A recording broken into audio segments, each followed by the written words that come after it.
북한이 철도를 건설하지 않은 것은 의지 문제였다라는 걸 알 수 있죠. 구독과 좋아요는 큰 힘이 됩니다.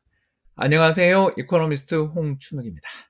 이번 시간에는 오래간만에 책을 소개하는 시간이 되겠습니다. 제목은 멋있죠? 사라지는 것은 아쉬움을 남긴다.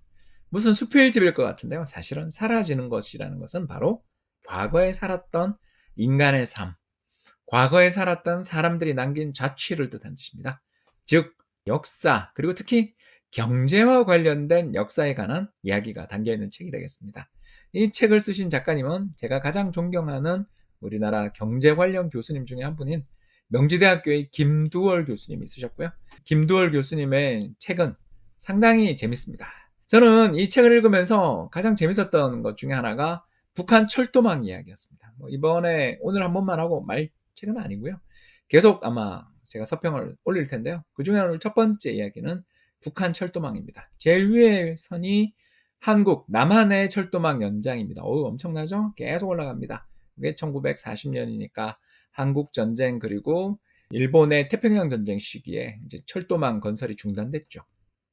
근데 이때만 보더라도 금방 알 수 있지만 이 검정색 선이 북한이거든요. 북한입니다.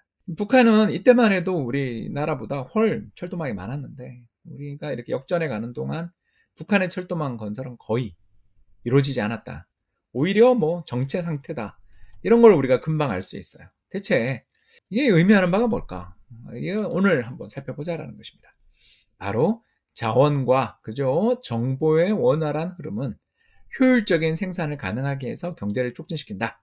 이게 경제의 기본 원리입니다. 그래서 SOC, 사회간접자본, 도로나 철도망을 잘 가지고 있는 나라가 경제성장도 빠르다. 이렇게 볼 수 있는데 그런 면에서 놓고 본다면 파란선 한국 경제성장률, 빨간선 북한 경제성장률인데 극명한 차이가 나죠. 물론 최근에 2017년 이후에 급격히 나빠진 것은 오바마 정부 말부터 시작해서 지금 트럼프 정부까지 계속 이어지고 있는 대북 경제 제재, 그런 것 때문이라는 건 알 수 있습니다만 지속적으로 한국보다 북한의 경제 성장률이 낮은 이유는 결국 제가 보았을 때는 사회 간접 자본을 비롯한 각종 인프라망의 부족에 기인한다라는 김두월 교수님의 지적에 상당 부분 저는 공감하게 되는 것 같습니다. 자, 그렇다면 북한은 왜 이런 일을 하고 있을까? 북한이 왜 철도 건설에 소극적일까? 일단 해방 이전에 북한의 철도가 충분히 건설됐기 때문에 그럴 수도 있다. 이렇게 볼 수 있는데 1945년에서 90년 동안 남한도 굉장히 많이 만들었다는 걸 생각하면 북한이라고 굳이 그렇게 더 안 만들어야 된다라는 이유가 될 수는 없는 거죠.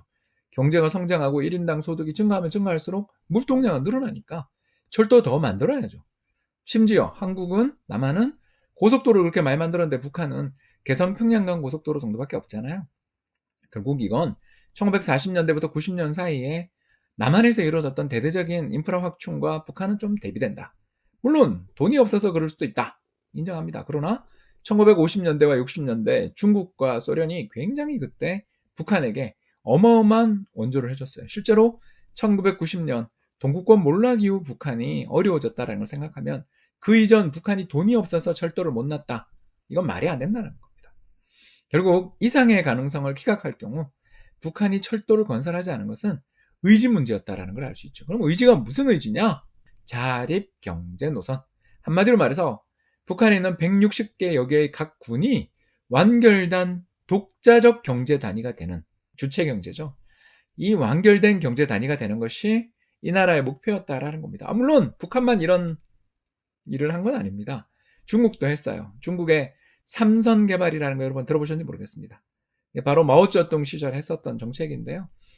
철도 공장이라든가 자동차 공장 또는 기계 공장 같은 굉장히 원자재에 대한 수요가 높아서 물동량, 특히 해운이라든가 하운, 바닷길이나 강길을 이용한 그런 운반이 되게 중요한 산업들을 란저우라든가 시안 같은 중국에서 가장 내륙 지방에 공장들을 다 몰아넣어 놨죠.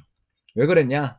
각 지역별로 독자적인 자립경제 노선을, 그리고 해안 지방이 미국 등 서구에 의해서 침략당하더라도 전쟁을 수행할 수 있는 능력을 갖추기 위해서 그런 일을 했었습니다. 결국 북한은 자립 경제 노선이 각 군 단위까지 이어지도록 하자라는, 어떻게 본다면 좀 경제 이론과 맞지 않은 경제 정책들을 펼치며 스스로 고립의 길, 저성장의 길을 가려간 면이 있지 않냐라는 그런 지적을 보면서 와, 북한 경제가 폐쇄 경제고 북한 경제가 1990년 동구권 몰락 이후에 어려움을 겪었다. 뭐 이런 이야기만 익숙해 있다가 이런 새로운 시각, 굉장히 새로운 시각을 가지고 경제를 분석하는 이런 걸 보면 참 공부할 게 많다. 이런 느낌을 갖게 되는 것 같습니다. 끝으로 김두월 교수님에게 좋은 책 내주셔서 감사하다는 말씀을 남기며 이만 방송을 마치도록 하겠습니다. 지금까지 시청해 주셔서 대단히 감사합니다.